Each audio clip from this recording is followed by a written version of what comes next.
இப்போ சிவகங்கை மாவட்டத்தில் ஒரு காவலாளி வந்து நகை திருடன் சொல்லி கஸ்டடியில் எடுத்து வந்து போயிட்டார். இது எப்படி பார்க்குறீங்க?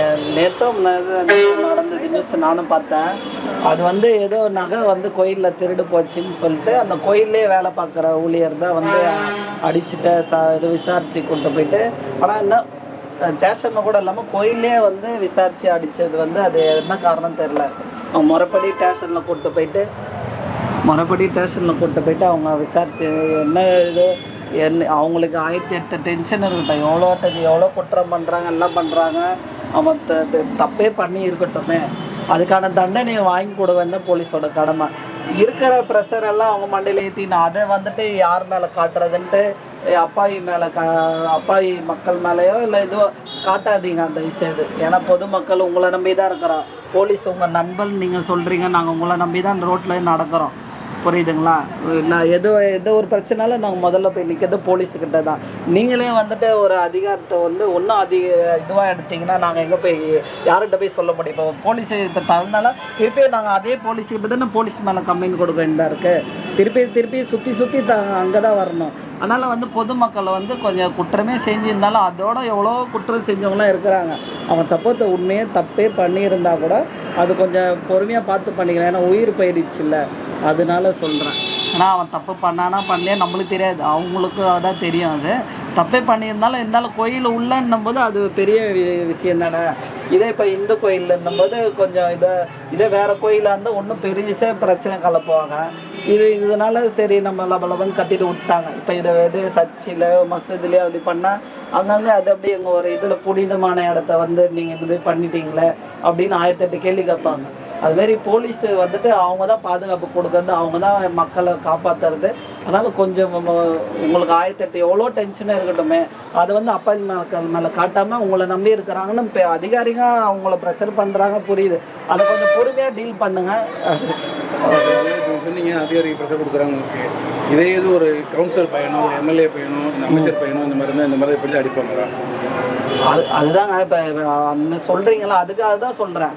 பொதுமக்கள் வந்து உங்களை நம்பி தான் இருக்கிறாங்க, காவல்துறை நம்பி தான் இருக்கிறாங்கன்னு அதுதான் சொல்லிட்டேன். காவல்துறை நம்பி இருக்கும்போது அப்போ அவங்கள நீங்கள் எப்படி டீல் பண்ணுறீங்களோ அந்தளவுக்கு எங்களை நீங்கள் மரியாதை கொடுக்க தேவையில்லை. நார்மலாக நீங்கள் தப்பே பண்ணியிருந்தா கூட என்ன ஏதுன்னு கரெக்டாக கேட்டிங்கன்னா ஒத்துக்கிறேன். ஒரு தப்பு பண்ணியிருந்தானா ஜெயிலில் போடுங்க, அடிங்க, நார்மலாக அடிக்கலாம். உயிர் போகிற அளவுக்கு அடிக்கிறதுனால தான் இப்போ பிரச்சனை ஆகுது. உங்களுக்கும் ஒரு குடும்பம் இருக்குது, அது இப்போ இதால் உங்களுக்கும் பிரச்சனை தானே. உங்களுக்கு வீட்டில் இருக்கிறவங்களுக்கும் எங்கள் அப்பா கொலை பண்ணிட்டாரு அப்படின்ற மாரி தான் உங்கள் ஃபேமிலியும் தானே பாதிக்குது. அதெல்லாம் யோசிச்சு கொஞ்சம் பொறுமையாக பண்ணுங்க. ஏதாவது பார்த்தீங்கன்னா அந்த பையனுக்கு வந்து 26 வயசு. ஆமாம், அது பார்த்தோம்மா, சின்ன பையன் தான் இருக்கிறான். பார்த்தேன் அந்த அறநிலைத்துறையில் வந்துட்டு அது 4 பேர் வேலை பார்த்துட்டு அதான் சஸ்பெண்ட் ரிமாண்ட் கூட பண்ணி உள்ள கூட வைக்கட்டுமே, இது ஒரு தீர்வா? அதுதான் என்ன இதனால வந்துட்டு திருப்பி கோயில் உள்ளே கூட்டு போயிட்டு அடிச்சிருக்கிறாங்கன்னு. அது 4 இடத்துல அடிச்சிருக்காங்க. உடம்புல 44 இடத்துல வந்து உள்காயமே, ரத்தம் கட்டி நிறைய இடத்துல காலில் இருந்து தலையில வரையுமே ஃபுல்லாகவே டேமேஜ் ஆயிருக்கு. ஜெய்பி படம் பார்த்துருக்கேன். ஆமாம், பார்த்து அந்த மாதிரி ரியாலிட்டியாக நடந்திருக்கேன். சொல்ல முடியாத விஷயம்லாம் நடந்திருக்கு. இப்போ எதுனா பண்ணால் அதுதான் இது நகை காணம் தான் விஷயமா இல்லை வேற ஏதாவது விஷயமானு நம்மளுக்கு தெரியல. ஏன்னா இது ஏன் அந்த அளவுக்கு பெருசாக போகுதுன்னா வேற எதுவாக கூட இருக்கலாம். அதாவதுங்க இது நகைன்றது இது ஒரு காரணமாக சொல்கிறாங்களா இல்லை வேற ஏதாவது விஷயமா? அவங்க போய் மறைக்கிறதுக்குன்னு சொல்ல, சப்போஸ் அவங்கள ஒரு மரியாதை எல்லாமையோ யாரோ பெரிய ஆளுங்க கோயிலுக்கு வந்திருக்கிற ஏதோ ஒரு தவறுதலாக ஏதோ ஒரு கூட பண்ணியிருக்கலாம், அதை அடித்து கூட ஏதோ இது பண்ணியிருக்கலாம். இந்த அளவுக்கு என்னன்னா என்ன காரணம் எதுவும் தெரியல. எதாஇருந்தாலும் பொதுமக்கள் இப்போ எந்த ஆட்சி வந்தால் வரும் போவோம். ஆனால் பொதுமக்கள் எப்பவுமே உங்களை நம்பி தான் இருக்கிறாங்க. எந்த அரசியல்வாதியும் யாரையும் நம்பி இல்லை.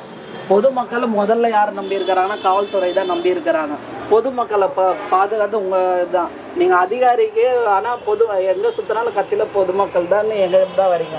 அதனால் நாங்கள் உங்களை நம்பி இருக்கிறோம், நீங்களாம் எங்களை நம்பி இருக்கிறீங்க. அதனால் அதிகாரிக்கு எனக்கு இருப்பாங்க, நாளைக்கு மாறுவாங்க வேறு. ஆனால் பொதுமக்கள் எப்பவுமே உங்களை நம்பி இருக்கிறோம். அதை மட்டும் என்றைக்குமே எந்த பெரிய அதிகாரியோ ஒரு சாதாரண பிசியோ யாராக இருந்தாலும் சரி அதை ஞாபகத்தில் வச்சுக்கோங்க. அவ்வளோதான். 2020 சாதாரண பையன் வேணாம், அது அந்த கதையெல்லாம் நம்மளுக்கு வேண்டாம். இப்போ நம்ம லேட்டஸ்டா நடந்தது நம்ம முதலமைச்சர் எதிர்க்கட்சி தலைவர் வந்தாரு இல்லைங்க. அப்போ இப்போ சிஎம் வந்துட்டு இருங்க. இப்போ வந்து சிஎம் என்ன சொல்லிக்கிறார், எந்த நடவடிக்கை இருந்தாலும் எடுக்கும் தான் சொல்லியிருக்கிறார், எடுக்க தான் சொல்லியிருக்கிறார். இப்போ வந்து அவர் ஒன்றும் சொல்லாமலாம் இல்லை, அதுக்காக அவருக்கு சொல்ல முடியாது, அவரு குறை சொல்ல முடியாது. என்ன சொல்கிறீங்க? இப்போ யாரும் அதில் கூட யாரோ ஒரு அம்மா பேட்டி கொடுத்தது, சேகர் பாபு என்ன பண்ணுறாரு அவர் வந்துட்டு எல்லாம் சொல்லுமா, எல்லாம் வரவங்களாம் அடிச்சு போடுங்க அப்படிலாம் சொல்ல மாட்டேன். ஏன்னா அவர் துறையில் வந்து அவருக்கு கெட்ட பேருன்னு அவருக்கு தெரியும். அதனால் அவரும் சஸ்பெண்ட் பண்ண நடவடிக்கை எடுக்க தான் செய்கிறாங்க. இவங்க இருக்கிற டென்ஷன் நம்ம பொதுமக்கள் காட்டினாலும் எல்லாருக்கும் பாதிக்குது. அது கொஞ்சம் கவனமாக பண்ணுங்க, அவ்வளோதான். யாரும் உங்களுக்கும் பிரச்சனை வராமல் எங்களுக்கும் பிரச்சனை இதை நீங்கள் சால்வ் டீல் பண்ணியிருந்தீங்கன்னா இந்த விஷயம் வெளியிலேயே வந்திருக்காது.